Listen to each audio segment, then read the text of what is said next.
everyone, and welcome to another deep dive. Yep. Today we're going to be really getting inside the minds of kids, how they learn, what makes them tick, how can we unlock their true intellectual potential. Right. We're going to be looking at some excerpts from this piece that I read that I found really fascinating. It challenges a lot of conventional thinking about education, and it starts with this idea that every child has this just incredible innate capacity for learning, but the author argues that traditional education can sometimes miss the mark. Yeah. Instead of nurturing that natural love of learning, it can actually stifle it. Right, right. And they use this really interesting term, intellectual tendencies. And they say these tendencies apply to good and evil. Interesting. That's a pretty powerful way to put it. Yeah. Because it really makes you rethink how we view children's, potential from the very beginning. Right. It's not about some kids being born gifted while others are just kind of, destined to struggle. This piece is saying every single child has this inborn capacity for wonder, for deep thinking, for making these connections that can just blow your mind. So how do we tap into that? Because not every kid gets excited by the thought of opening a textbook, right? Yeah, no, absolutely not. And the author actually talks about this. Okay. They give this example of how even really young children, like toddlers, can be captivated by some pretty complex topics. Really?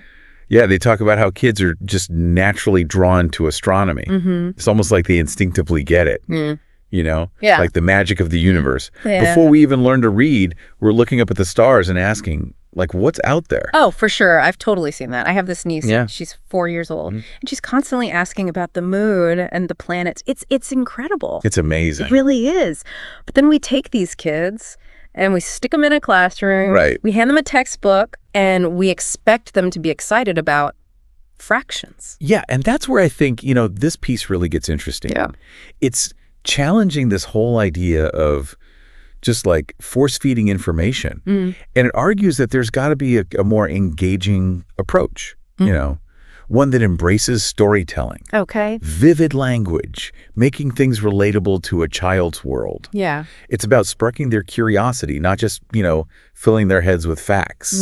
Right, yeah. It's a very different way of thinking about education. For sure, yeah. So it sounds like stories are a big part of that more engaging approach. Oh, absolutely. The source talks a lot about the power of stories, especially when we're talking about teaching history, literature, those kinds of things. Yeah, I think it's because stories have this unique ability to really make information stick. Okay. They tap into our emotions, our imaginations. It's not just about memorizing names and dates. Right. It's about connecting with the characters, feeling their struggles, understanding their motivations. Yeah. Suddenly, history isn't just a bunch of dusty old facts. Yeah. It's a living, breathing tapestry of human experience, Totally. I remember when I was a kid, I learned about the Roman Empire through this epic series of historical fiction novels. And I mean, those characters, the things they went through, it's still so vivid in my mind. Absolutely. And that's exactly what the author is talking about. Yeah. They share this great story Okay. about this kid who gains this really deep understanding of Charles IX, Okay. the French king.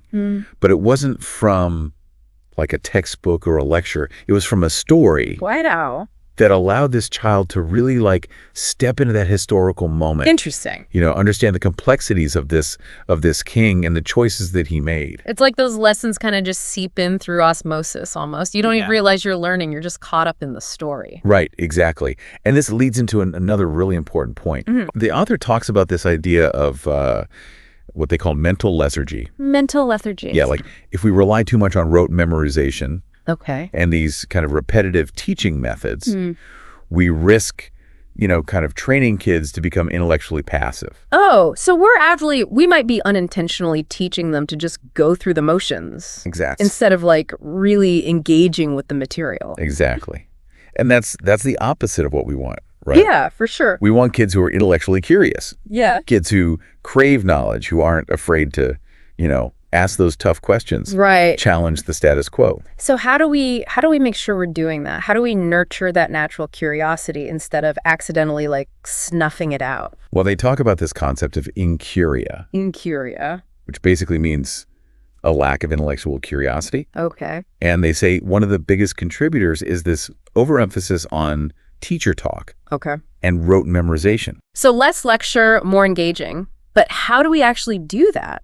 Well, the author highlights this really interesting example Okay. about this school that decided to, like, completely ditch their traditional textbooks. Really? Yeah, they just gave the kids access to this library Wow. filled with classic literature. You just let them loose in a library. What happened? It's amazing these kids who were so used to being, spoon-fed information were suddenly, like, diving into Shakespeare. Wow. Having these really, like, lively discussions. That's incredible. Yeah, making connections they never would have made before. It's like it unlocked this whole other level of learning for them. Sure. It really makes you think, like, are we so busy trying to teach Yeah. that we're forgetting to just let kids explore, Right. discover things for themselves? And it reminds me of this idea, this concept of the Renaissance polymath. The Renaissance polymath. Yeah, someone who is knowledgeable in all these different areas.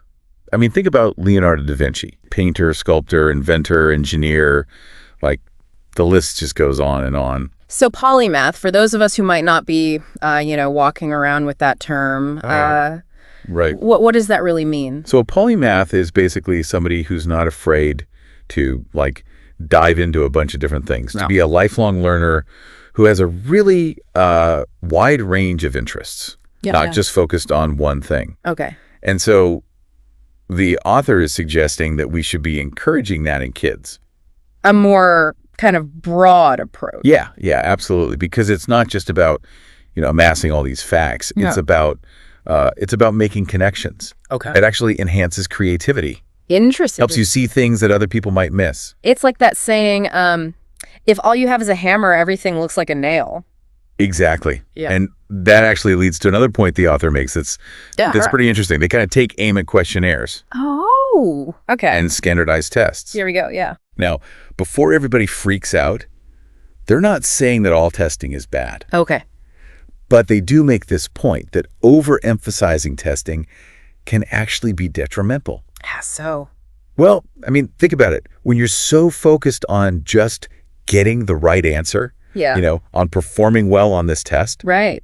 it can create this kind of pressure cooker environment that really stifles creativity, Yeah. critical thinking. Kids just start memorizing instead of really understanding. Right.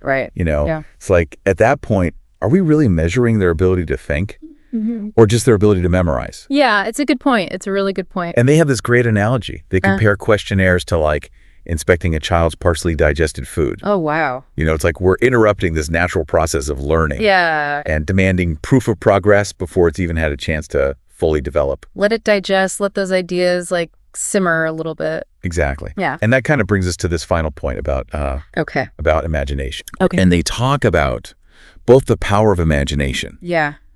but also the potential pitfalls. Right, because it can be kind of a double-edged sword in a way. Right? Absolutely. It can be a source of, incredible creativity, Right. empathy, problem solving, Yeah. even just like pure joy. Yeah. But it needs to be nurtured. Right. It needs to be given the right kind of fuel. So what are we feeding those imaginations with, right? Like, are we giving them the good stuff, Right. the classic literature, the art, the music, opportunities to get outside and explore? Yeah. Or, are we letting them just kind of get bogged down with Yeah. No, it's a good question. the mindless entertainment and all that?